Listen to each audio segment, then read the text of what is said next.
Good morning and welcome to Anglo Siam Legal. It's 2026 and the landscape in Thailand has again changed, especially with regards to sexual offences.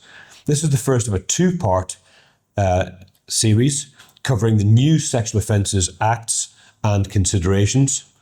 Followed by the next part will be frequently asked questions and answers to give you factually based scenarios backing up what could and could not be offences now within Thailand.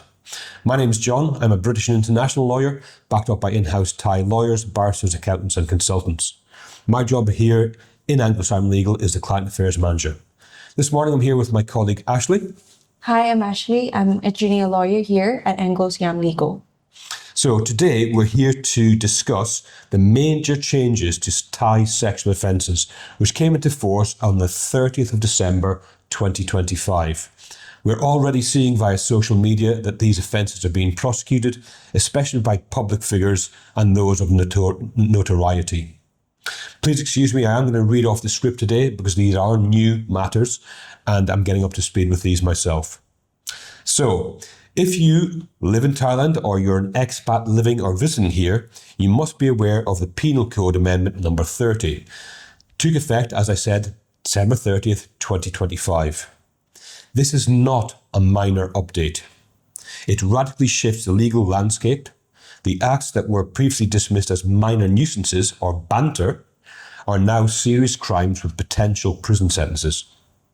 The law has also significantly closed loopholes regarding rape and sexual assault. Here's what we say is an easy to understand breakdown. One of the biggest ones is rape. The definition is now strict and all-encompassing. The law has modernised the definition of rape, legally termed sexual intercourse, to eliminate ambiguity. It is now gender neutral and covers acts previously categorised as lesser offences. Oral sex is now rape. The law explicitly states that penetration of the mouth by a sexual organ is rape. Previously, forced oral sex was often prosecuted as a lesser indecent act. Object penetration. Rape now includes the penetration of the genitals or anus by any object. That includes fingers, sex toys, or any body part. Active and passive. The law covers forced acts in both directions. Forcing a victim to penetrate the offender is now prosecuted as rape. Surgically constructed organs. The law explicitly recognises surgically constructed genitals for trans individuals as sexual organs. Sexual violence and offences against trans individuals is fully prosecuted as rape. Marital rape. There is no exception for spouses. Forcing a spouse to have sex is criminal rape. Here is a new offence, sexual harassment. We've probably all heard about it in the West, we've probably all governed about it in our home countries. It's here now in Thailand. For the first time, sexual harassment is a specific criminal offence in Thailand. This targets acts that cause annoyance, shame, or fear, even without physical contact. So what counts as harassment? Catcalling, making lewd jokes, commenting on someone's body, unwanted flirting, whistling, leering, intrusively staring, making suggestive hand signs, sending unsolicited lewd messages, obscure pictures, or sexually charged comments on social media or apps. Persistently following, watching, or monitoring someone online or offline. General harassment penalties are up to 1 year in prison. Repeated acts of stalking, if you disrupt someone's daily life, the penalty doubles to 2 years in prison. Online public harassment, harasses someone in public or via computer systems, social media, Line, WhatsApp, etc., up to 3 years in prison. This is a significant piece of legislation and it is all-encompassing. What people did yesterday or the day before is now potentially criminal offences for which you can face lengthy periods in custody. And remember, if you're sentenced to 30 days or more in Thailand, You can be deported, and undoubtedly you will be blacklisted. So the ramifications are not just the sentence itself, it's what comes after. Are you going to be made to leave Thailand? Can you come back to Thailand? This is significantly important if you live here with a family or in retirement. It affects how your life will continue. New powers of workplace and abuse. The law is particularly harsh on those who abuse a position of authority. This section serves as a strict warning to managers, teachers, employers, etc. If harassment is committed by someone in a position of power over the victim, for example, a boss harassing a subordinate or a teacher harassing a student, the penalty increases to up to 3 years imprisonment. Indecent acts versus harassment. It's vital to understand the distinction between the new harassment law and the existing indecent law acts. Harassment is no touching, so it can be verbal, visible, digital. Indecent acts are touching. Any sexual touching that stops short of penetration, for example, groping, grabbing, hugging, or kissing without consent, is charged as an indecent act. The difference: an indecent act is a much more severe offence than harassment, carrying up to 10 years prison. Do not mistake unwanted touching for harassment in the eyes of the law. It's a major crime.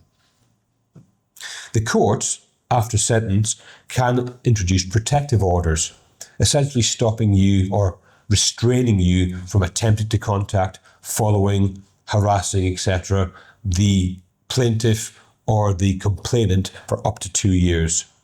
Breaching these orders is a breach of the order and carries a further 6 months. Again, you'll all recognise these offences from back home, whether you live in Australia, Germany, America, UK. We all have very similar legislation. Now, Thailand has it too.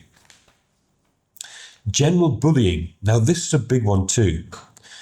Legal change to Section 397. The amendment also updates the law regarding general bullying or intimidation that is not sexual in nature. The offence is where acts cause shame, annoyance, or persecution. The penalty is financial.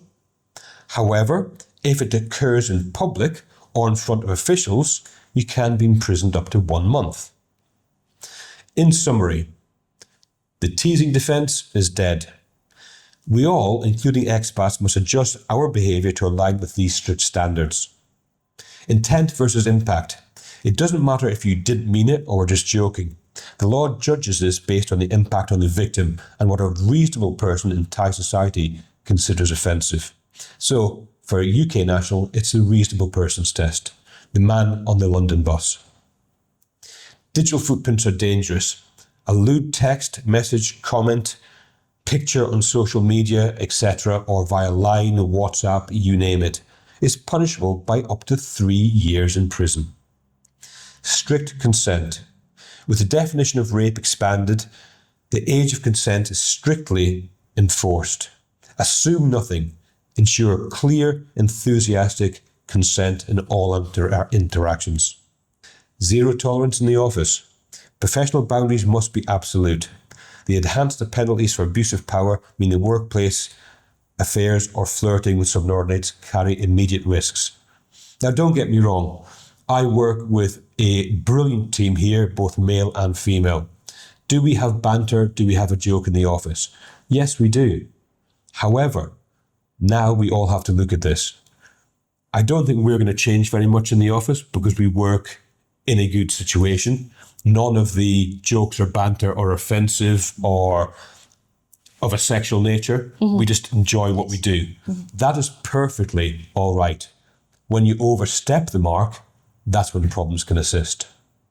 So, Ashley, obviously these new rules and laws are now in effect. Mm-hmm. We started to see on social media that celebrities, yes, movie stars, etc., or politicians are already using these new offences. Mm-hmm. From your point of view as a Thai lawyer, mm-hmm, how do you think this is going to change the concept of the law in Thailand, and what's your kind of take on it? Okay. So firstly, I would like to mention about the rational necessity of the most recent Amendment Act to the Criminal Code as set out in the Statement of Principle and Reasons, which was prepared during the drafting process. And I quote from the statement that this amendment responds to the increasing prevalence of sexual violence and sexual threats in society. Under the previous law, such conduct was treated merely as a minor offense, punishable by a maximum of 1 month's imprisonment or a fine that up to 10,000 baht. Now, this lack of clarity makes the law ineffective in the practice and fails to adequately protect victims of sexual harassments or to enable effective prosecution. So, as someone who was once a law student, there are many court precedents on sexual offense that were applied in the past cases that are outdated. For example, in the distinction between the offenses of rape and indecent acts that depend on whether the offender intended to commit sexual penetration or not. Now, if we classify the sexual offenses into 3 categories in order to severity, they consist of rape, indecent acts, and sexual harassment. And when we consider it together with the fact that this is the first time that we have a legal definition and a specific offense of sexual harassment, which covers any act that does not amount to an indecent act. Such conduct includes physical actions, verbal acts, stalking, or any other means, whether occurring in public or online. This definition therefore operates as a newly established safeguard, which is designed to address sexual offenses as comprehensively as possible. So in my opinion, this definitely represents a significant advancement in Thai law. Thank you. Now, we live and work in and around a entertainment area and an area in Pattaya where we have a lot of expats, foreign travellers. Now, we all go out for walks every day. We all go to different locations to eat, socialise, etc. You and I will both have seen how everybody acts. You can only walk down some streets in Pattaya, in the famous zones, and, you will be, as a man, you're grabbed by a lady. You'd be grabbed on the bum or they go for something else, and vice versa. Men will do that to some of the girls that are in the service industry. How will this law affect, technically, if a lady grabbed me and I didn't want it, or if I grabbed a lady in that situation, this law is going to encompass that as sexual acts and harassment. Yes. So in effect, people going about their daily lives, we can be offended as tourists, as expats and people living here where we're grabbed and groped unwantedly. On the other side, if we do the same to the local population and those who are employed here, if they take offence, they can prosecute. Many things are changing. I can't see how the landscape in Thailand is going to change yet. These new laws are just coming into force.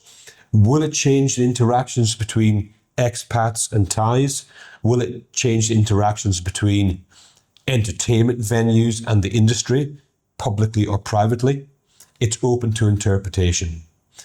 This could have a severe impact on many people, or many people may just dismiss and get on with their daily lives. But at the end of the day, these rules are here and they're in force. And I think, especially for the first few months, it's going to gain notoriety and there are going to be allegations, charges and prosecutions. Now, in part 2 of this, I'm going to go through some what we would consider frequently asked questions. That will give you a question based against a scenario, and it will say, I've done this, is this an offence? And we'll give you an answer. So importantly, have a good look and re-look at this. Follow our Facebook channel and YouTube page for more. We put out 3 videos every week on changes to laws, etc. Watch out later this week for the second part for the questions and answers, just to see what behaviour and in what situation could constitute an offence for which you could be prosecuted. I hope you're enjoying these series. Look forward to more. For all of your legal needs, myself and the team here at Anglo Siam Legal are here for everything legal and accounting. Our offices are based just by Big C Pattaya Thai. Pop in, say hello, drop us an email. 2026, it's a brand new year. Thanks for watching. Thank you.